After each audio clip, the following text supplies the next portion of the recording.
हाथ बढ़ाया, भगवान भोलेनाथ अपने असली स्वरूप में प्रकट हुए। अब क्या हो रहा था? कर्म। और हो क्या गया? भगवान के दर्शन। और भगवान का दर्शन जो कराती है उसका नाम है भक्ति। कर्म ही भक्ति बन गई। कर्म क्या बन गया? पूजा बन गया। बन गया कि नहीं बन गया?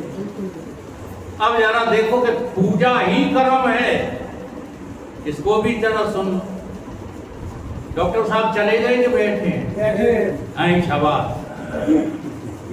एक डॉक्टर साहब थे, पूजा पे बैठे थे। हाँ, बड़ी गहरी पूजा। और डॉक्टर साहब नियमावली बनाकर बैठते हैं। सभी डॉक्टर, इन्हें अकेले बुरा ना लगे, 1 घंटा हमें डिस्टर्ब नहीं करना, हम पूजा पे बैठे जैसे एहसान कर रहे हैं किसी को। बाहर मरणासन स्थिति में एक मरीज आ गया हम संगाती। सच्ची घटना बता रहा हूं, ये डॉक्टर और मरीज के बीच की मरणासन स्थिति में। जल्दी जल्दी करो, डॉक्टर साहब से कहो कि डॉक्टर साहब बाहर मरीज जो है मरा जा रहा है। डॉक्टर साहब ने अंदर से कहलवा दिया, पूजा पूरी हो जाने दो, तब तक उसे रोको। उनकी पूजा पूरी हुई, उससे पहले ही मरीज के प्राण बखेर उड़े गए। अब ये मरीज का जो मरना पना कर्म बना, वो किसको लगेगा? डॉक्टर। तो डॉक्टर कर तो रहे थे पूजा, और बन क्या गया? कर्म। इसलिए पूजा भी कर्म ही है, वो कर्म ही पूजा है। इस रहस्य को समझने की कोशिश करो। वो क्या है कि तुम किसी बात के कर्ता और भोक्ता मत बनो। अगर आप कर्ता हो तो आप कोई कर्म नहीं कर रहे। अगर आप भोक्ता हो किसी फल के, तो आप कोई भक्त वक्त नहीं हो। और जहां आप कर्म को ठीक से नहीं कर पा रहे और भगवान की भक्ति नहीं कर पा रहे, वहां ज्ञान की चर्चा करना बेईमानी है। क्योंकि बिना कर्म और भक्ति के कभी कोई ज्ञानी आज तक हुआ नहीं।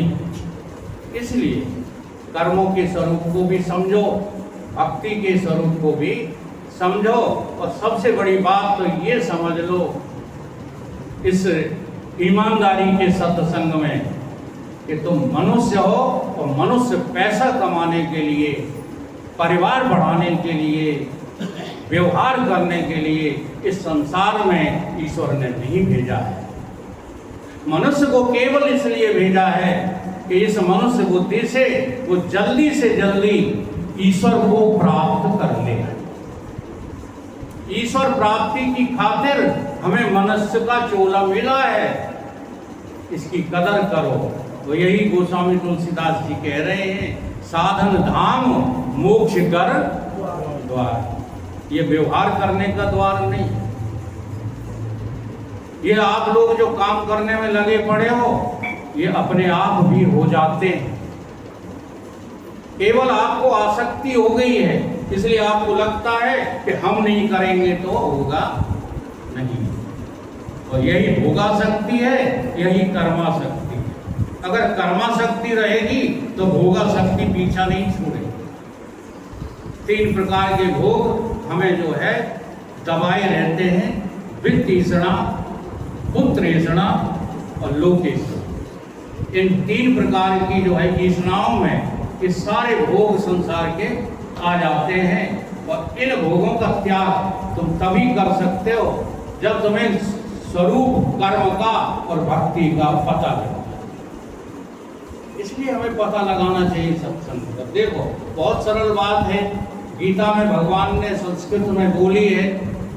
हिंदी करने वाले बेईमान पंडितों ने, बुरा नहीं मानना, एक आध जात के पंडित बैठे हो तो, बेईमान पंडितों ने, जी हाँ, जो उनकी व्याख्या गलत सलत करते रहते हैं और उन व्याख्याओं के द्वारा हमें गुमराह कर दिया।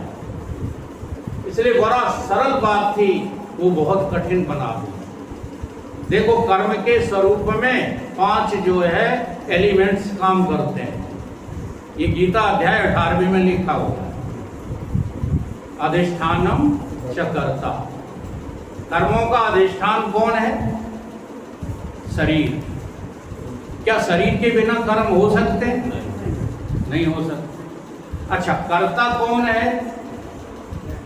शरीर। वो कौन सा शरीर है? तुम्हारा सूक्ष्म शरीर। कर्ता बने का अभिमान तुम्हारे सूक्ष्म शरीर में विद्यमान रहता है, वो भी शरीर ही है, ठीक है। और तीसरी चीज है करण। करण माने इंद्रियां, ठीक। तो इंद्रियों की भी भूमिका है काय में? कर्म करने में। देखने का कर्म आंख करेगी, सुनने का कर्म कान करेंगे, सूंघने का नाक करेगी। ये अलग अलग इंद्रियां हैं ना। हाथ पैर काम करेंगे, करेंगे कि नहीं? चौथा तत्व है देवता। इंद्रिय नाम झरोखा नाना, कहां कहां सुर कर बैठे थाना। आपको पता है आपकी इंद्री देवता के बल से काम करती है, तुम्हारे बल से काम नहीं करती। अगर देवता रूठ जाए ना, देखो ढिपनियां लगाए बैठे, सूर्य देव रूठे गए कि ढिपनियां लग गई, ठीक है। ऐसी दिशा का देवता रूठ जाता, बहरे हो जाते, फिर सत्संग सुनने लायक नहीं रहते। तो देवताओं को हमें मनाना पड़ता है। वही बात गीता में भगवान ने बताई, देवता तुम्हें देते हैं, तुम देवताओं को दो। तो हम लोग क्या सीख गए कि देवताओं से ले तो सब कुछ लो, पर दो कुछ लो। वो देते ही नहीं हो। अगर देते हो तो बताओ, नदियों को तुम क्या देते हो? हवा को तुम क्या देते हो? पृथ्वी को तुम क्या देते हो? कुछ देते करते हो।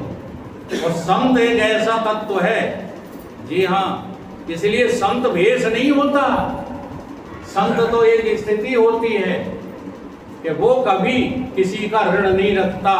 संत वही है जो देता रहता है, देता रहता है, देता रहता है। उसी का नाम संत है। कपड़े पहन लेने का नाम संत नहीं है। कोई से भी कपड़े हों, तुम अपने जीवन में देना सीख जाओ। मैं विजयपाल जी पे व्यंग नहीं कर रहा हूं जो हंस रहे हैं। यहां सब लोग ऐसे ही बैठे हो, कोई देना जानते हो? देना सीखो। जो देता नहीं, महाभारत की एक घटना याद आ गई। ये कहानियां इसलिए महाभारत की सुनाना पड़ती है जिससे विश्वास हो जाए। एक बार की बात है,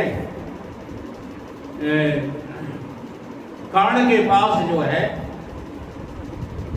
इंद्र गए। क्यों गए? इसलिए गए कि उनको मोह हो गया, पुत्र मोह, पुत्रेषणा।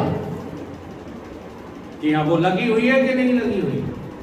कमाल है, 60-60 वर्ष के 60 हो, 70 वर्ष के 70, कोई 80 वर्ष के भी हो गए, लेकिन किनके लिए लगे पड़े? कोई पुत्रों के लिए थोड़ा सानी कर देते हैं, थोड़ा पानी भर ले। आग लगे तुम्हारे इस करने में। अब करने में ही लगे रहोगे, मौत हो जाएगी। क्यों करने में लगे पड़े हो? तो इंद्र को जो है वो हो गया कि अर्जुन हमारा पुत्र है, अब ये मारा जाएगा। क्यों मारा जाएगा? क्योंकि कर्ण से कल युद्ध होने वाला है। तो कर्ण के पास जब तक कवच कुंडल है, उसे कोई मारने वाला पैदा ही नहीं, क्योंकि सारे हथियार एटम बम तक। जी हाँ, कर्ण कोई साधारण व्यक्तित्व तो नहीं था।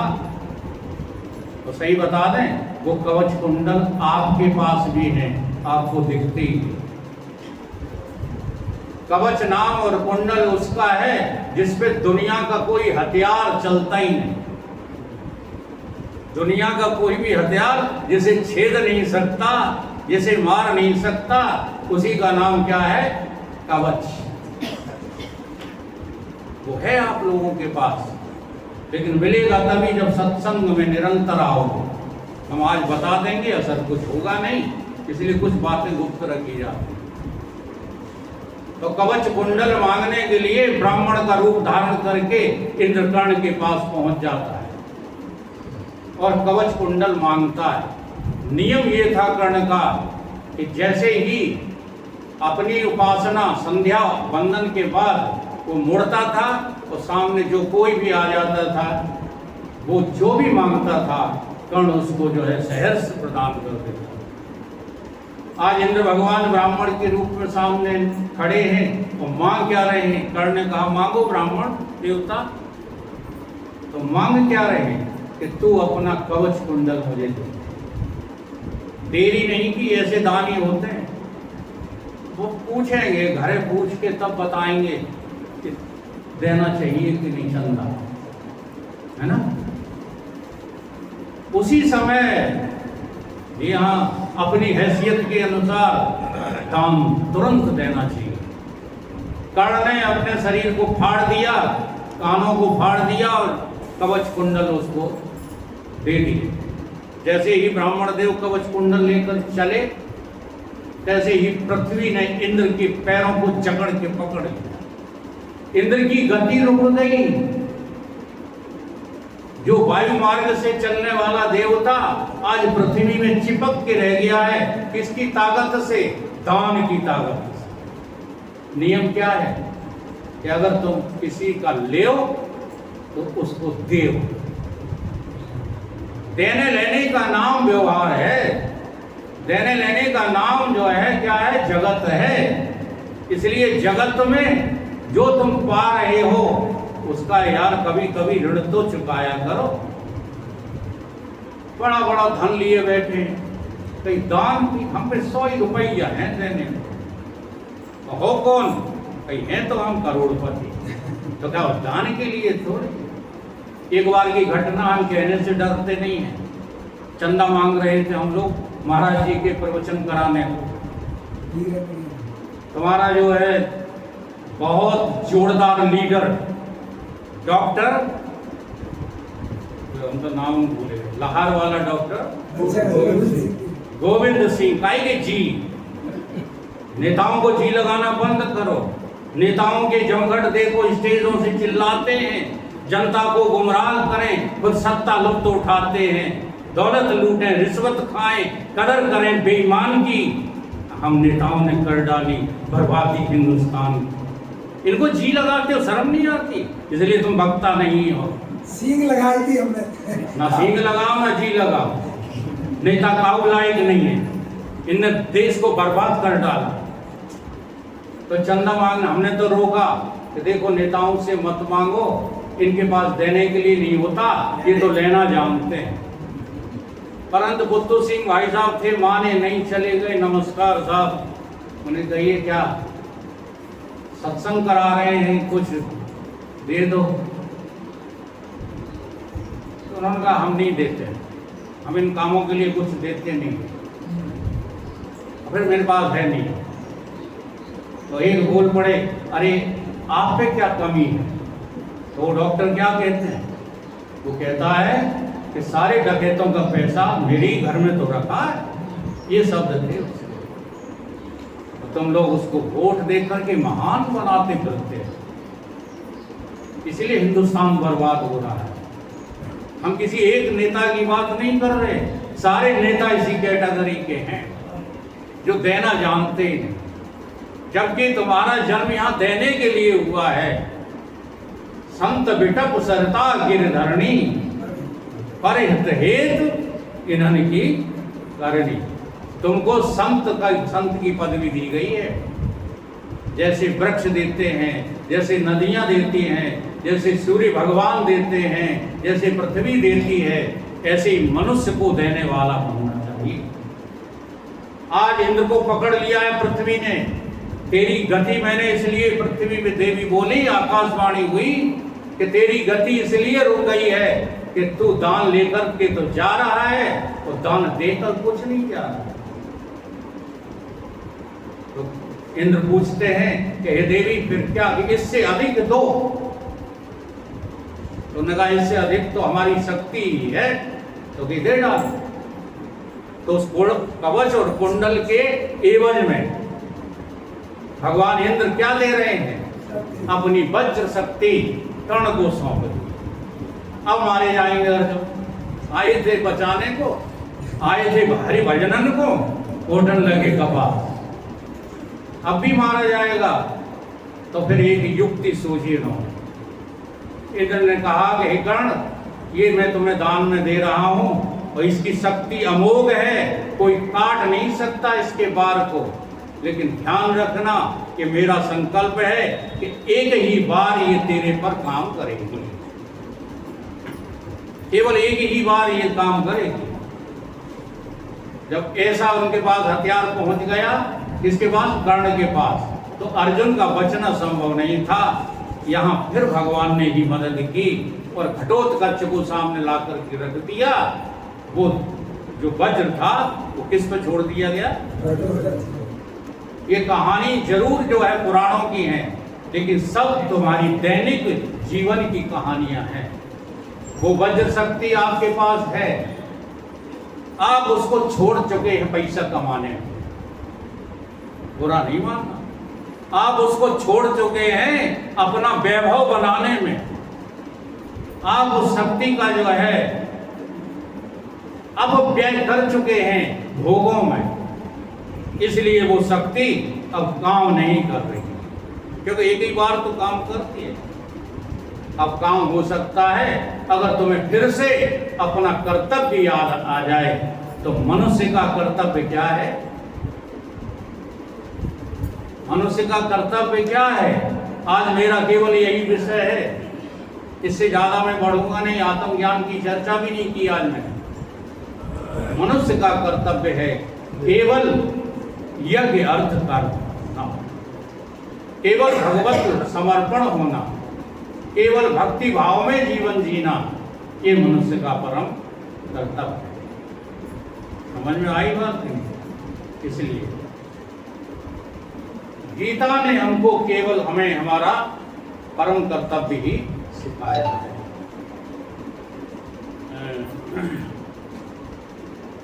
आप लोगों को याद है वो? हाँ, गीता में सिखाती है कर्तव्य कर्म पर डट जाना, श्री गीता हमें सिखाती है। कर्तव्य मार्ग पर डट जाना, श्री गीता हमें सिखाती है। जिससे अर्जुन का मोह हटा, वो ज्ञान सुधा बरसाती है।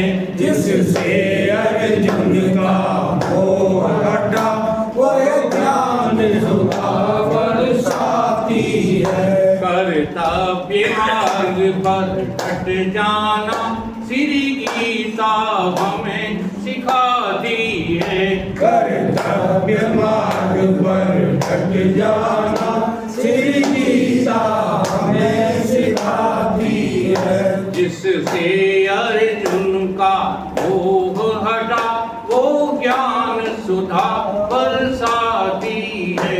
जिससे अर्जुन का मोह हटा, वो ज्ञान सुधा बरसाती है। कायरता अर्जुन की लख कर, कायरता अर्जुन की लख कर, श्री कृष्ण लगे थे समझाने। श्री कृष्ण लगे थे समझाने। अब देखो समझा क्या रहे हैं, वो कायरता क्या है अर्जुन की? देखो अर्जुन की कायरता जो तुम लोग हम लोग सोचते हैं वो नहीं है। हम लोग क्या इस कायरता बताते हैं कि अर्जुन कर्म छोड़ के भाग रहा था, ये बात नहीं है। अर्जुन को कर्म के स्वरूप का पता नहीं था, ये कायरता है। आप लोगों को भी कर्म के स्वरूप का पता होता तो ऐसे जो छेथन हुए बैठे होते। अच्छा, कभी आपको ये प्रायश्चित होता है कि आप जिंदगी भर चेथे गए हो? बोलो, आपका जिंदगी भर शोषण हुआ है, चाहे माताएं हों चाहे पुरुष हों। कभी आपके बुद्धि में आता है? नहीं, बल्कि और बूढ़े हो गए हैं, वासनाएं जो है और नवीन होती जा रही है। वृद्ध हो गया शरीर, जीर्ण हो गया, लेकिन अभी जरूरत काय की है। अभी तो बहुत कुछ काम बहुत बाकी है। अभी हम सत्संग में नहीं आ पाएंगे। क्यों नहीं आ पाओगे? क्योंकि कायर हो। ये है कायरता। जो भगवान की तरफ नहीं चलते उस दुनिया में सब कायर हैं। जो दुनिया कमाने में लगे पड़े हैं वो सब दुनिया में कायर हैं। कायरता अर्जुन की लग कर श्री कृष्ण लगे थे समझाने, श्री कृष्ण लगे समझाने, तू अजर अमर जीवात्मा है, जो अजर अमर जीवात्मा है, ये देह नाश हो जाती है, ये देह नाश हो जाती है, कर्तव्य कर्म पर डट जाना, कर्तव्य कर्म पर डट जाना, श्री गीता हमें सिखाती है, श्री गीता हमें सिखाती है, चाचा बाबा मामा भ्राता, चाचा बाबा मामा भ्राता, जो सगे कुटुंबी मान रहा, जो सगे कुटुंबी मान रहा, ये काया ही के नाते हैं, ये काया ही के नाते हैं, काया पंचों की खाती है, काया पंचों की खाती है, ये जितने भी रिश्तेदारियां हैं वो किसकी हैं? चाचा बाबा मामा भ्राता, ये शरीर की है। और समझने की कोशिश की कि ये शरीर का चीज है, ये 5 तत्वों की गठरी के अलावा अच्छा कहते हो कि समझते हो? बोलो। अब ये गठरिया यही छूट जाएगी कि साथ हमें ले जाओ? अगर यही छूट जाएगी तो फिर ये संबंधी किसके हुए? तो क्यों मरे जा रहे हैं संबंधियों के लिए? हैं? बीच में डिस्टर्बेंस रहता है।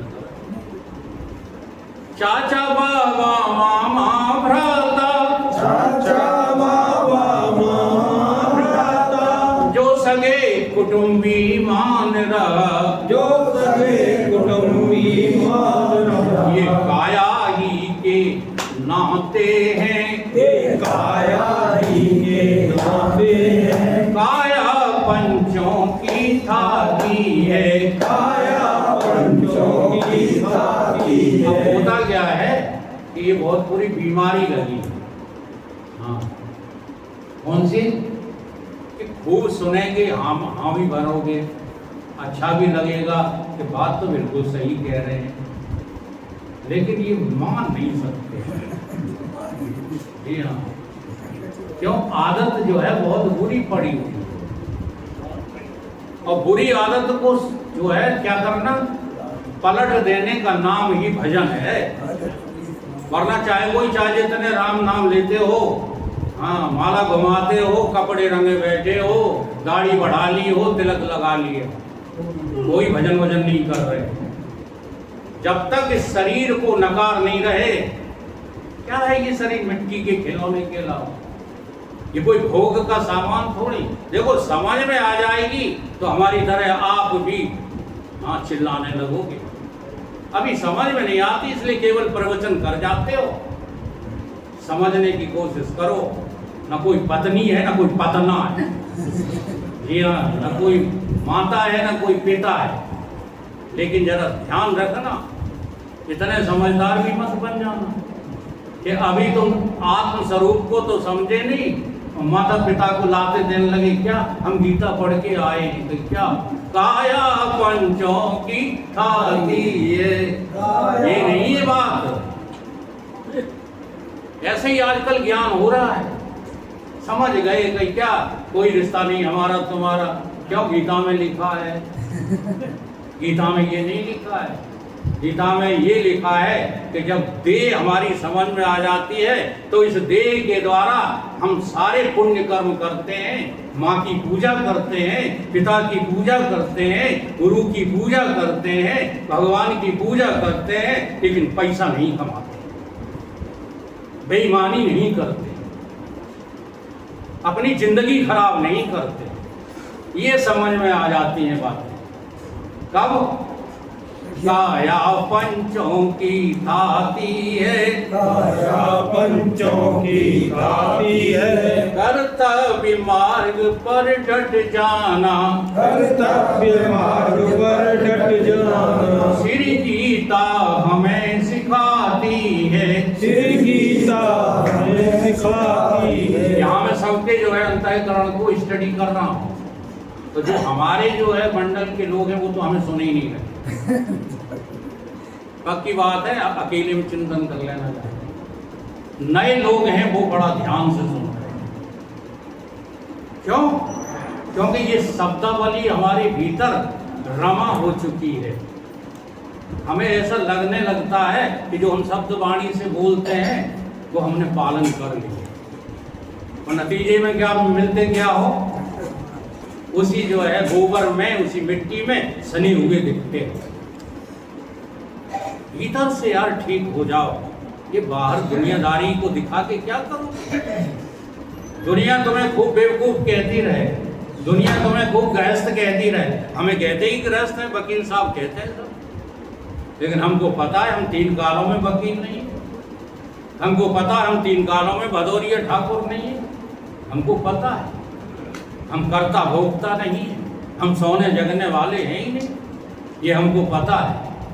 तो पता लगा करके कहना अलग बात है, मंच पे आकर के केवल बकवास करना ये अलग बात है। इसलिए पता लगाइए, जो मैं तन से निकल रही, जो मैं तन से निकल रही, ये मैं इस तन से न्यारी है, ये मैं इस तन से न्यारी है।